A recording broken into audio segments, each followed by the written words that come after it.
Yasodanandana Prajajanarandana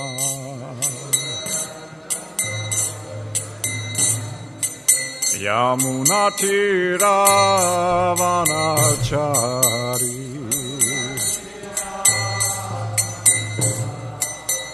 Jaya Radha Madhava Kunja Bihari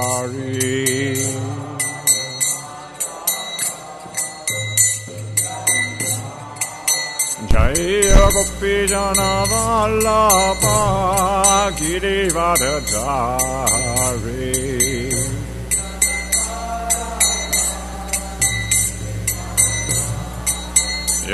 Yasodanandana Prajajanarandana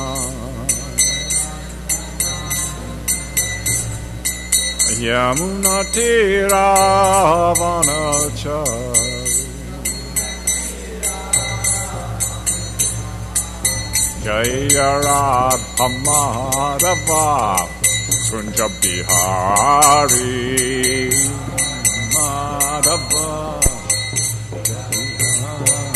Jaya Gopi Jana Vallabha Girivardhari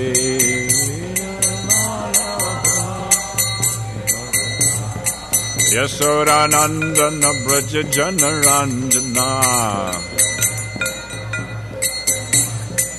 Yamunatiravanachari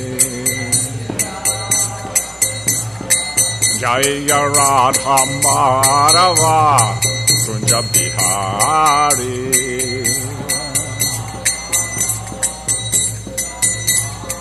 Jaya Radha Madhava Kunja Bihari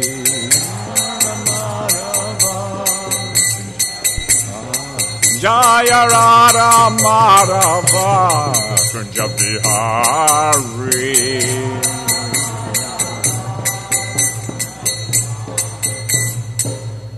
Jaya Vishnupad Paramams Bhayava Jigacharya Astadatar Sattasishi Shimaras Divine Grace A.C. Bhaktivedanta Swami Prabhupada Ki Sankirtan Yoga Ki Jai All glories to devotees Gaura Premanandi Hari Hari Bol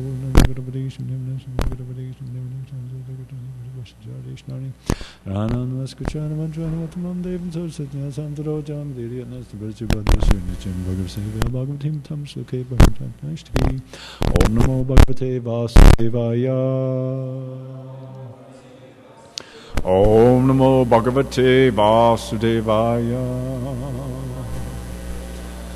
Om Namo Bhagavate Vasudevaya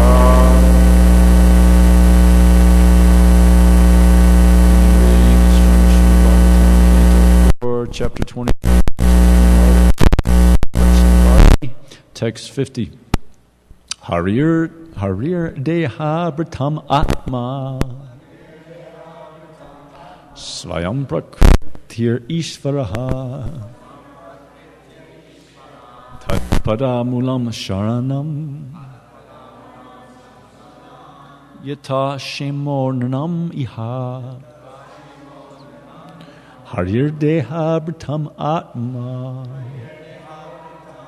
Svayam Prakritir Ishvaraha Tatpadamulam Sharanam Yatashyamo Nanam Iha Harir Deha Bratam Atma Svayam Prakritir Ishvaraha Tatpadamulam Sharanam Yatakshemo Nanam Iha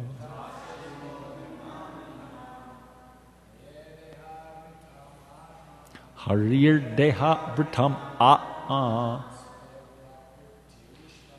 Svayam Prakritir Ishvaraha Tatpadamulam Sharanam Yatakshemo Nanam Iha Harir Deha Bratam Atma Svayam Prakritir Ishvaraha Tatpadamulam Sharanam Yatakshemo Nanam Iha Harir Deha Pratam Atma Svayam Prakritir Ishvaraha Tatpara Mulam Sharanam Yatakshemo Nanam Iha. Marjis. Harir Deha Pratam Atma Svayam Prakritir Ishvaraha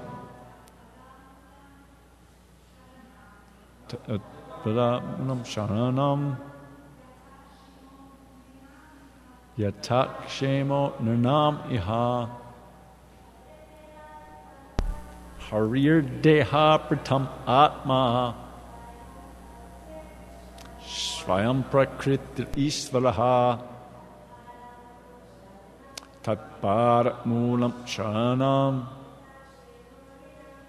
Yatakshemo Nanam Iha. Hari, Sri Hari, Deha Pratam, of living entities who've accepted material bodies. Atma, supersoul. Svayam, himself. Prakriti, material nature. Ishvara, the controller. Tat, his. Para Mulam, feet. Sharnam, shelter. Yata, from which. Shema, good fortune. Nirnam, of men. Iha, in this world. Translation. Sri Hari, the Supreme Personality of Godhead, is the super soul and guide of all living entities who have accepted material bodies within this world. He is the supreme controller of all material activities in material nature. He is also our best friend, and everyone should take shelter at his lotus feet. In doing so, one's life will be auspicious. Sri Hari, the Supreme Personality of Godhead, is the super soul and guide of all living entities who have accepted material bodies within this world. He is the supreme controller of all material activities and material nature. He is also our best friend, and everyone should take shelter at his lotus feet. In doing so, one's life will be auspicious.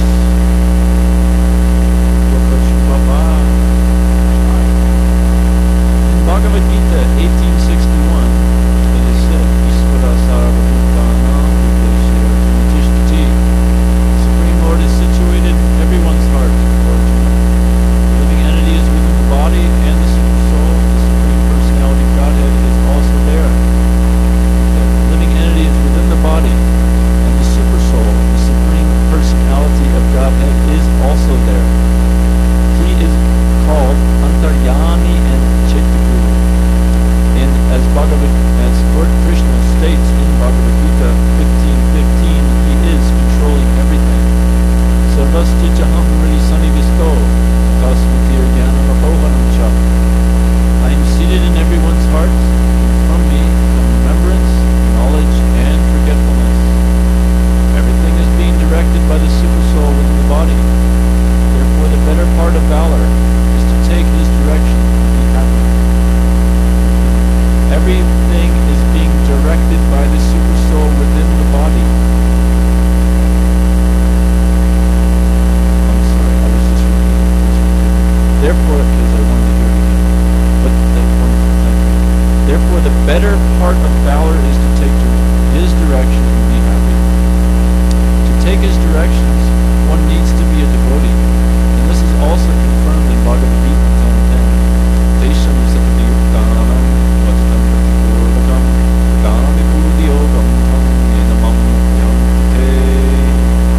To those who are constantly devoted and worship with love, I give the understanding by which they can come to me. Although the super soul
directed by the super soul within the body. Therefore, the better part of valor, soul valor, like heroism, I think that's kind of synonymous, is to take his direction and be happy.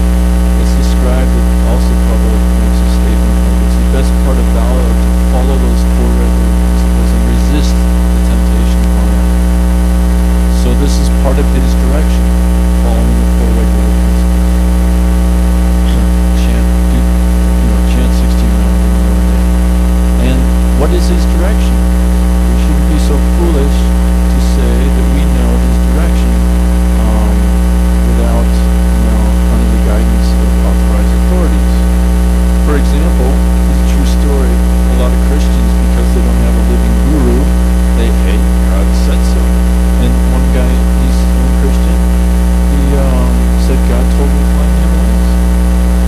So they found him literally 100 feet out of his base camp, frozen to death in the snow.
I was just like, all this won't work unless you dovetail it to Krishna. There's a better way to make business and to make a lot of money, and this and that. You got to understand. And he says, no, stop. You can do this outside of class, but in here, I'm sorry, like that. It's all material stuff. He didn't say that, but I mean, that's what he was really saying. And it's really, they can't. They'll get fired if they start teaching that way. So anyways, there's no education in the so-called material educational system, but Prabhupada's books are absolutely perfect education. So it's our duty to become educated. And we can very quickly see, if you just go outside this building, you'll just see the results of uneducation. This is education.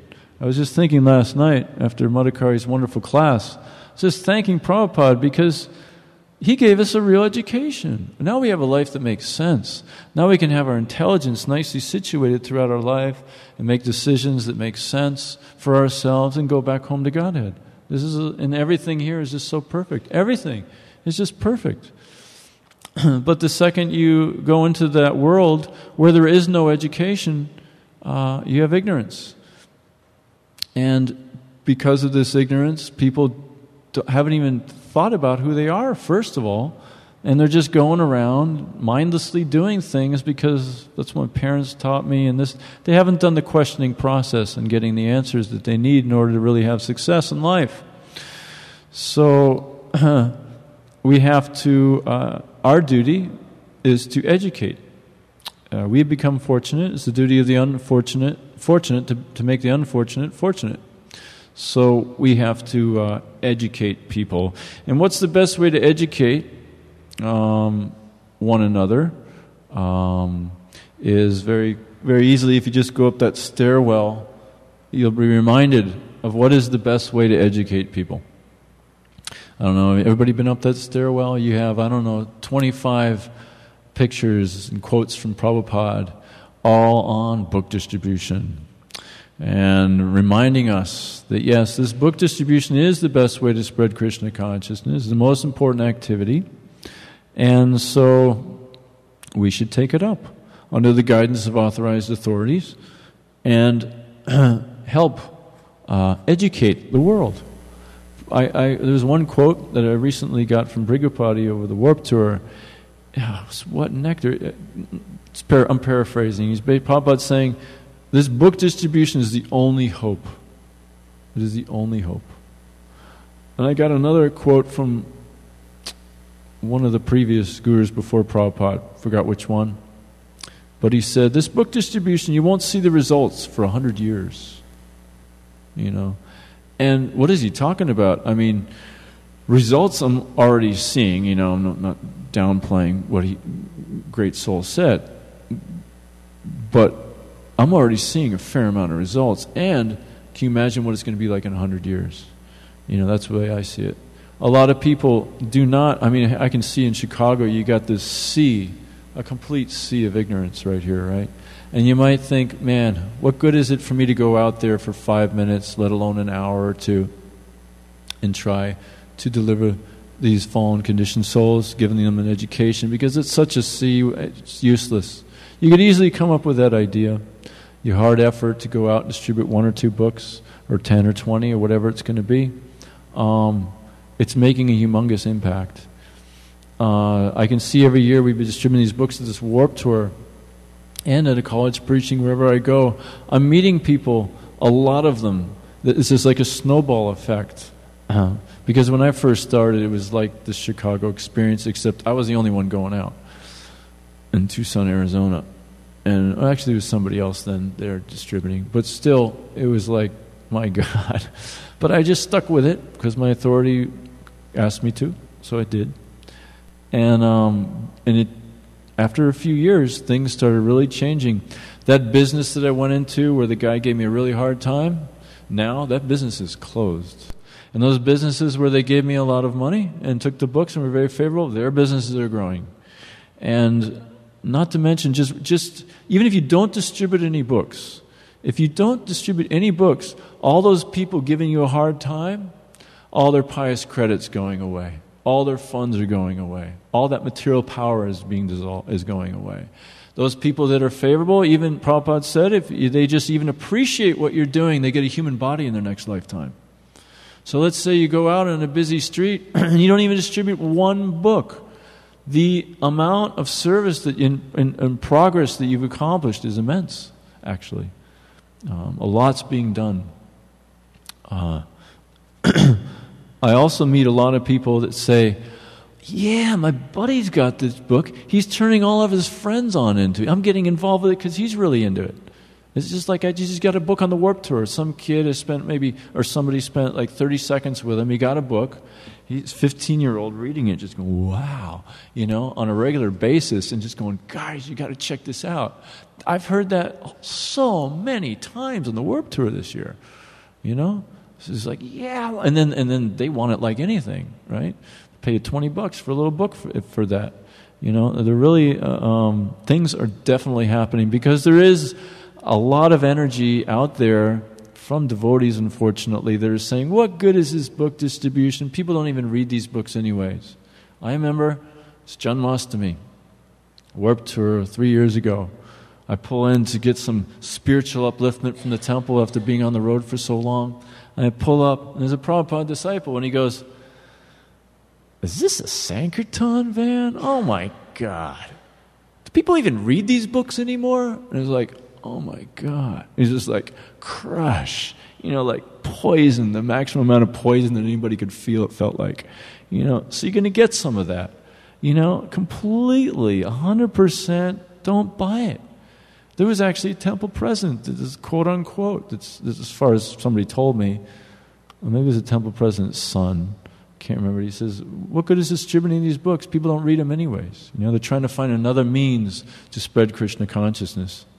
When I worked on the Hawaii project, I was not allowed to distribute books there in that whole town because the authorities there said it's no, because book distribution creates so many troubles, and we're just now starting to get a nice favorable impression on the people, super soft stuff, and now they're favorable, like kind of what Jai Jagannath was mentioning, Isha Upanishad class there,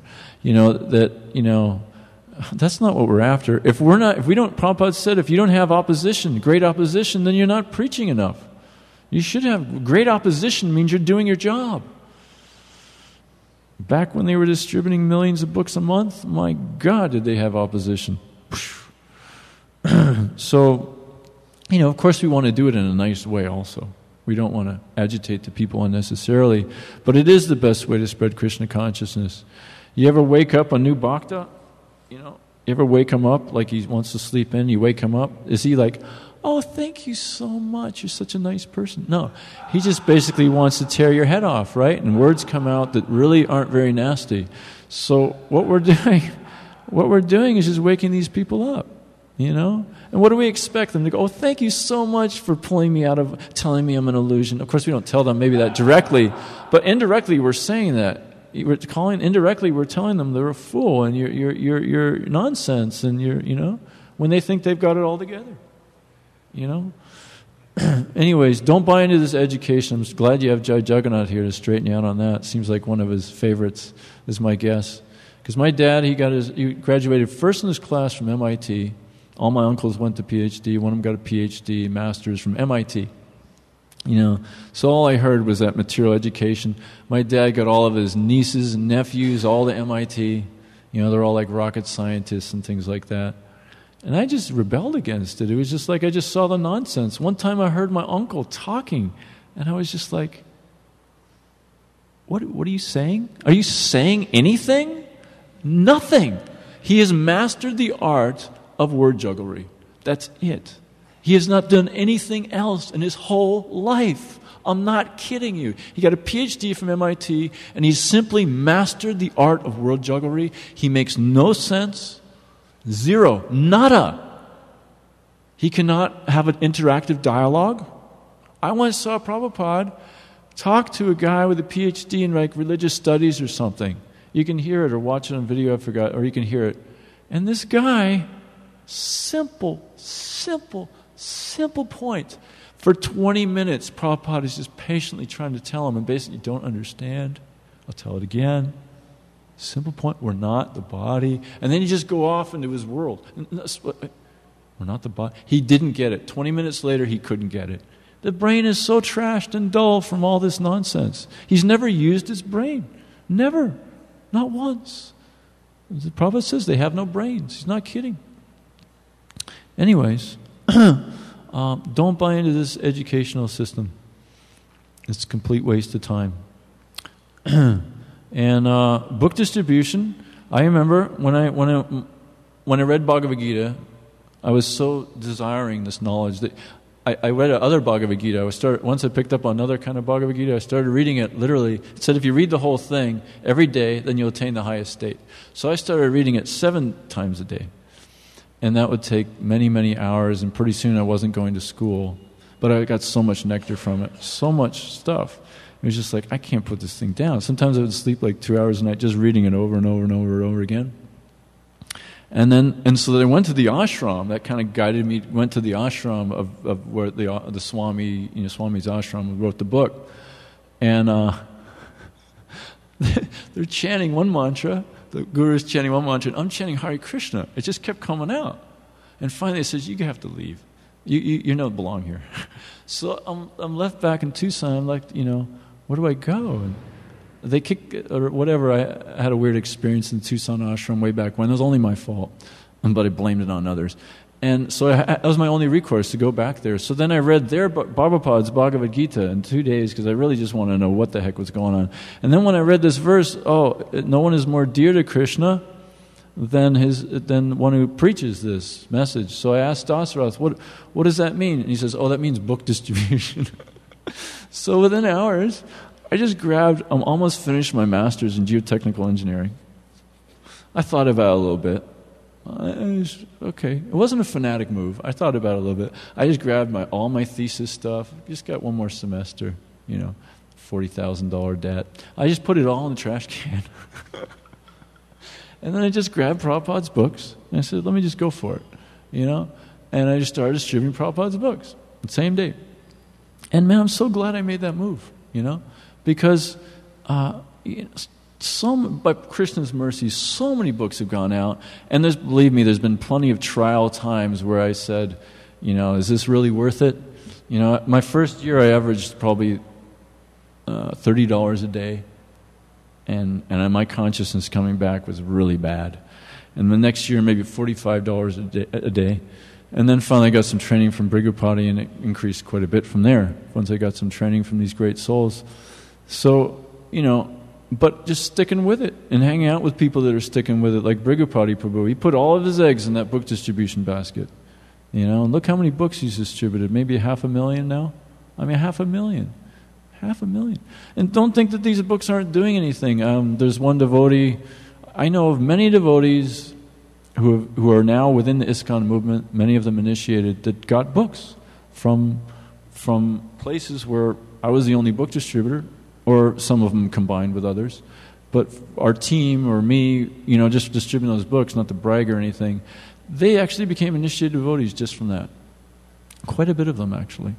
So these books make devotees. And again, what power do we have? We go and talk to somebody. We're at best Madhyama Adhikaris. Prabhupada's an Uttama Adhikari, totally purified. How much effectiveness are we going to have with that individual? But if we give them a book and they get to meet Prabhupada and Krishna, they're going to get radically purified. And even you give them Prabhupada's books, a lot of people have this philosophy, they won't understand this, let me distribute these, bridge books or this and that, then they'll understand that.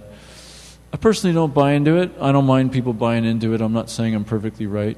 But I've just seen when people get books that Prabhupada has written, things change. Things are just changing in a big, big, big way. So I beg everybody to consider this best way to spread Krishna consciousness. And if everybody were to take it up, even if to just a very little degree, like let's say you're a pujari and you have to go get some flowers, let's say. Just everywhere you go, just take a couple small books. You meet somebody on the way, you give them a small book. You go out, let's say your job is carpenter. You have to go to Home Depot. Just give them a couple of small books, gas station clerk, give them a book. Things like that. All that will add up tremendously. Not to mention congregation. Congregation can get involved when they see that this is just the theme of our temple. Everybody, it's what we do. But you join the temple and you just start distributing books. It says you become a part of the Hare Krishna movement. Yeah, you just distribute books. Like Vaisheshika Babu does. It's like first day there, Oh, I mean, he's got, I don't know how many people going out on their Sankirtan from the congregation. It's an enormous amount.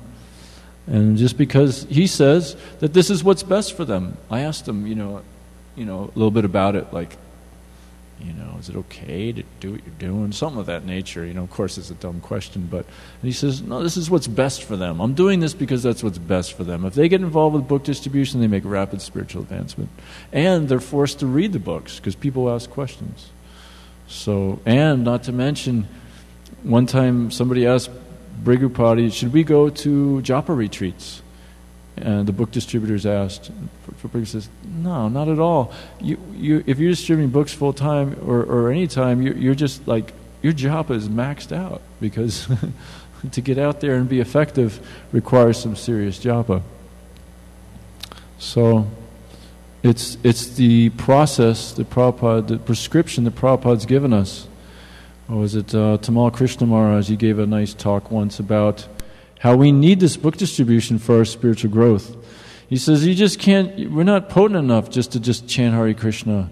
We need a more potent medicine, us Westerners, and maybe Indians as well. But I remember him speaking to in the Western countries that we need a heavy-duty medicine, and that's book distribution. That helps us break through. So, and just to finish here, Ramananda Rai replied that the best part of education is advancement in Krishna consciousness. So I appreciate the last few classes that I've heard where it's reminding us that it's about advancement in Krishna consciousness. This is actually being a friend. It's not about telling people what they want to hear. It's helping them advance in Krishna consciousness, but not purposefully agitating people as well.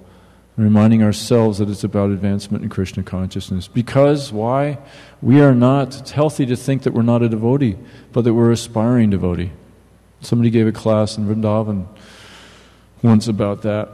And that's a powerful statement. To think, okay, I'm a devotee. I get certain rights and privileges now, and you come on, bow down now. No, that's in you people out there, you little people. This won't work. Krishna won't accept that. He'll reform us the hardcore way if he has to. But if we have I'm an aspiring devotee, I'm a dog of a Vaishnava, and this Vaishnava has asked me, this dog, to go out and preach. Because Prabhupada has defined this movement, he's defined this entire Hare Krishna movement as going up to people and saying, excuse me, rascal, become Krishna conscious. That's one of the definitions Prabhupada gave of this entire movement, of all that we're doing. To actually approach people and say, hey, you rascal, please become Krishna conscious. That's what this spiritual movement is. Of course, we don't use those words directly to them. We don't say, hey, rascal. But it might work, but I wouldn't try it. At least with Westerners. I tried something like that. I almost had my teeth broken. Seriously, literally. Anyways, but I have seen it work sometimes with Indians who are used to being chastised. But that's about it. So I guess I should stop here and ask for questions. Any comments or questions?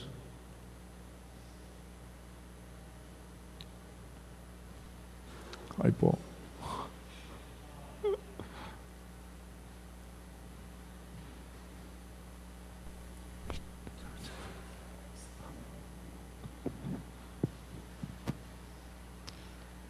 You'd mentioned a verse, but I forgot what it was referring to. I was going to ask what the number was, but... What is it? Sorry, I was going to ask him about a verse, but I forgot what it was referring to, so...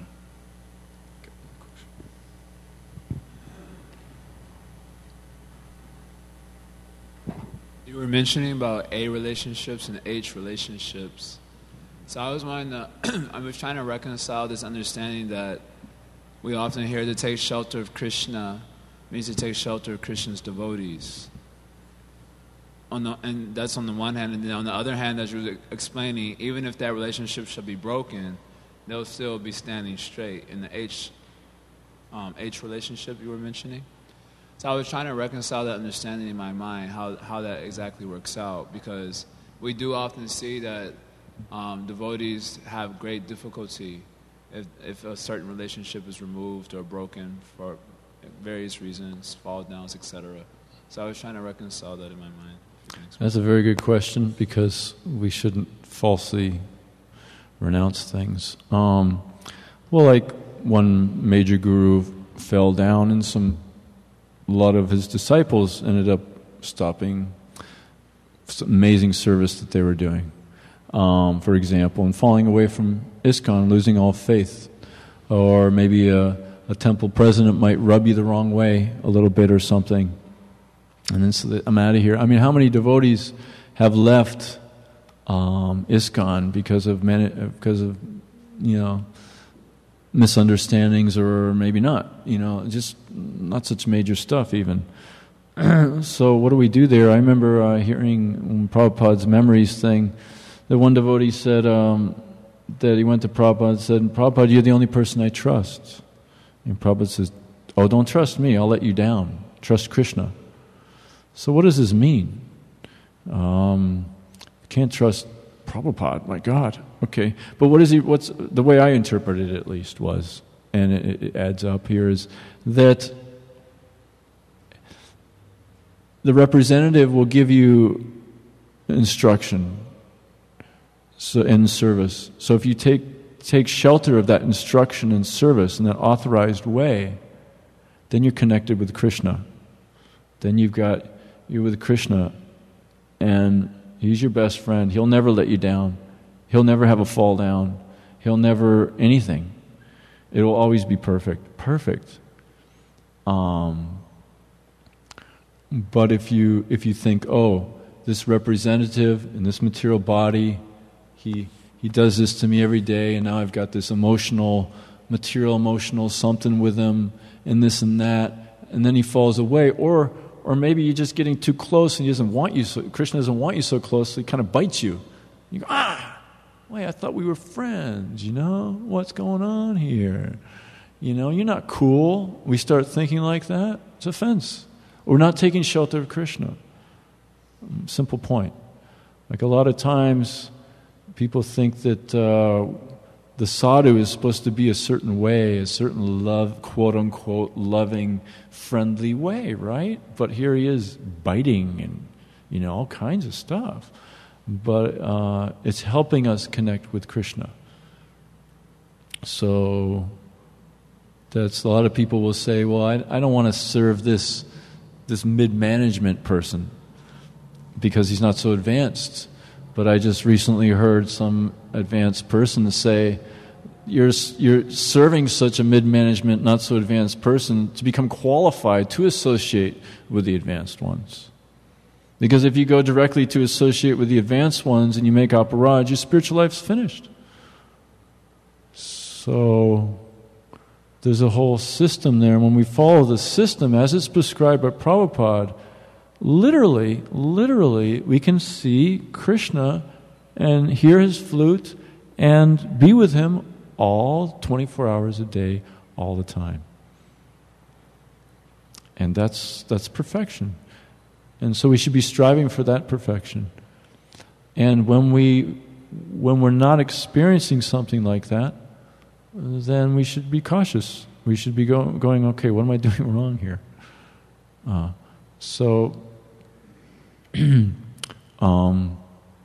But nonetheless, even if I'm extremely contaminated in consciousness and Krishna's vision isn't so clear, maybe just only seeing the deities and everything, I see devotees and stuff, that's fine, just stay in the association of devotees.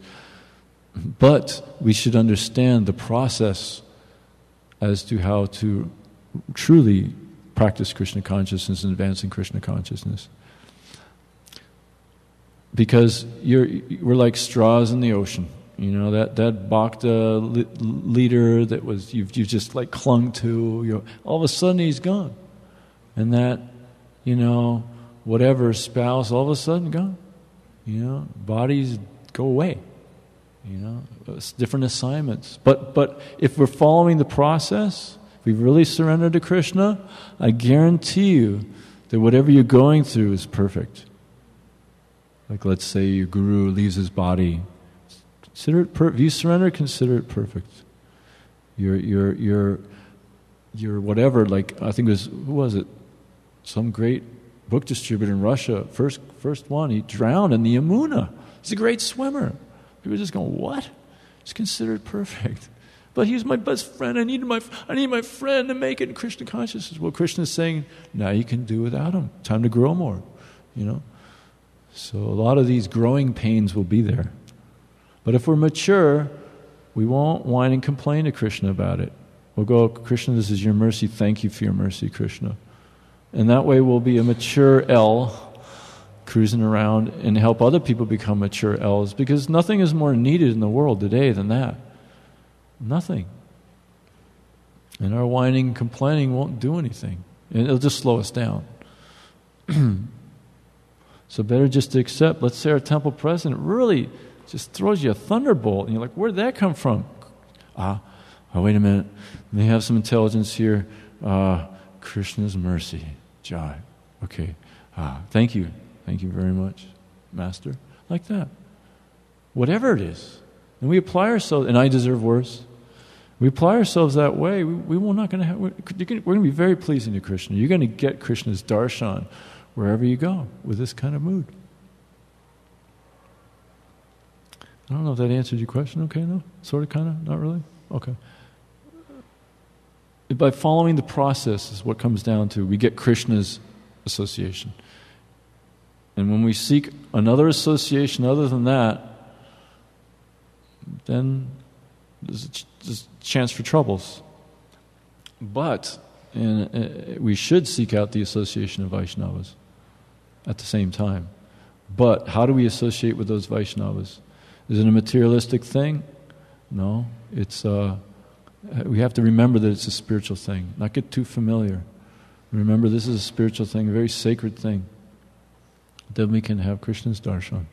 Then when that person leaves, or that person, due to his anarthas and your anarthas, they clash and bang, and I thought he was my friend, and now you're really discouraged, and then you leave. Forget that.